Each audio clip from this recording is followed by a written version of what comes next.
Welcome everybody. My name's Cathy Bilsky, and this is my lovely Earth Keeper, Ela, which is the largest crystal in Hawaii. And I want to talk to you today about using the power of the spoken word and also how to work with the violet flame. The two kind of go hand in hand. Now, when I say power of the spoken word, I'm talking about creation. And you really got to be careful with your words because words have meaning, and if you give it a lot of energy and intent behind it, you can actually hurt somebody with your words. So you've got to be careful. You cannot use force, when you're mad or angry. Be very conscious of what you say and that you're directing at that person, because if it's something very negative, and depending on where that person is in that karmic wheel, you can hurt them pretty badly. So you want to cancel clear all that out. Now, you can use the power of the spoken word for manifesting, which I've done. And let me give you an example. The first time I used the power of the spoken word, I was out in Montana and I was looking for little tiny crystals, and we were out in the mountains, and all I was finding is what's called geos, which I wasn't looking for those. So when nobody was around, I took my crystal and I literally started yelling. I can find a crystal. All right, you can see the top. Oh, let's see, crystal. All right. So this is a crystal. This is actually a citrine crystal. So I had a crystal on my neck, and what I did is I held it in my hand and I started yelling out loud. This is what I want. I want crystal. Do you see the spirit? I want it, and I want it now. And I put a lot of energy into it. I want it now. So we continued looking and couldn't find anything. So on the way back, we stopped at the sapphire cutter's house because we had a whole bunch of geodes that we really didn't want. And after we talked to the sapphire cutter for about 5 minutes, he looked at me and he goes, "I got something for you." And he literally walked out with this box. It was about this big, this much in depth, and it was full of crystals. It blew me away. As a matter of fact, it actually gave me my start in the crystal business, because I took that and he actually gave me jewelry supplies, and I would take it and go to the local town and I would sell it, which blew my friend away because he could never sell anything. So that's the power of the spoken word. You've got to be very careful with what you say and how you use it. Now, the violet flame I love to use, and what is the violet flame? It comes from within, all right, inside. It's about this big, and at one time, we were huge flames during the time of Atlantis, but we misused it.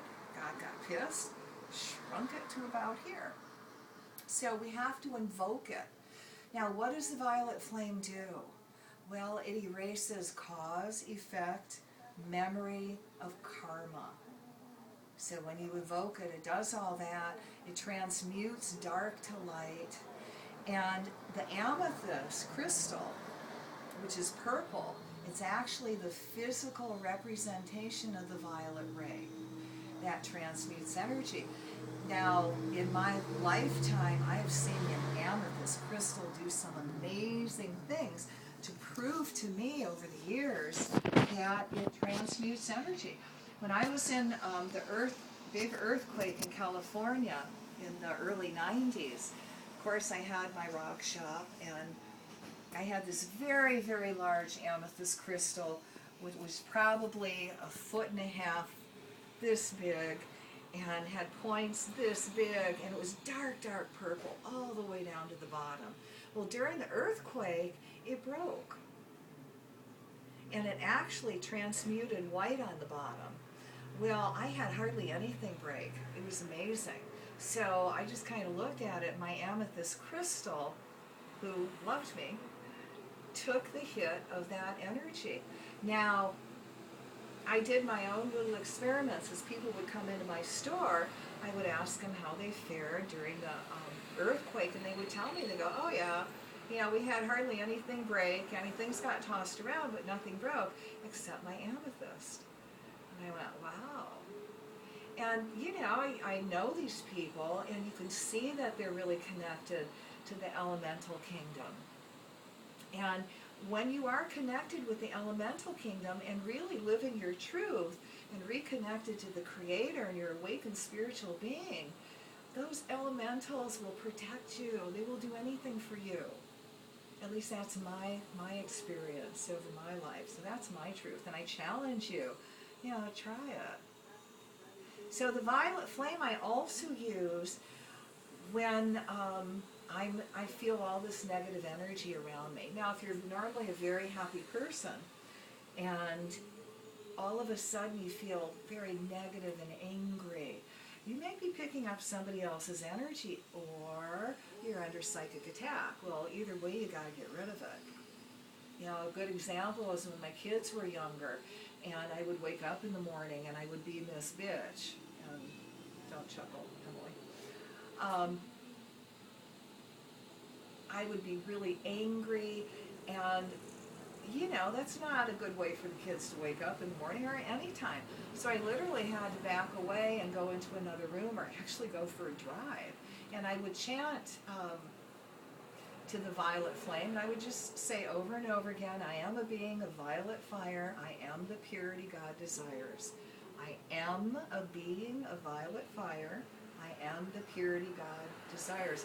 Now what that does, it invokes the violet flame, and back then it probably took me a good 10 minutes of chanting, but you feel it burn off, you feel yourself become lighter, and when you get around, your children and your family, you're able to communicate with each other again because you just burned off that negativity. Now another way you can use the violet flame is if you've got entities in your house, spirits, ghosts, that aren't, shall we say, happy.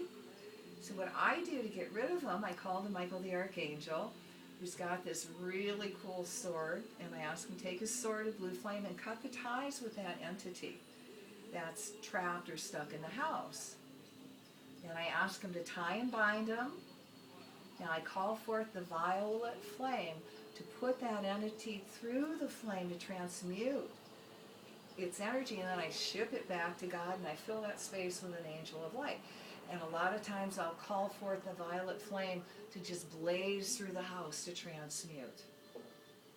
So if I'm under psychic attack, or I feel like I'm being bombarded by reptilians, I'll call the violet flame to burn off that energy.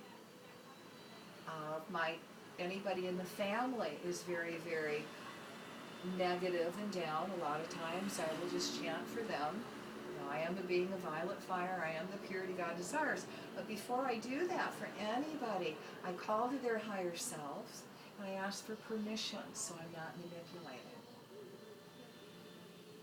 And then I continue doing it. And, I always see a shift. There's always something very positive that happens.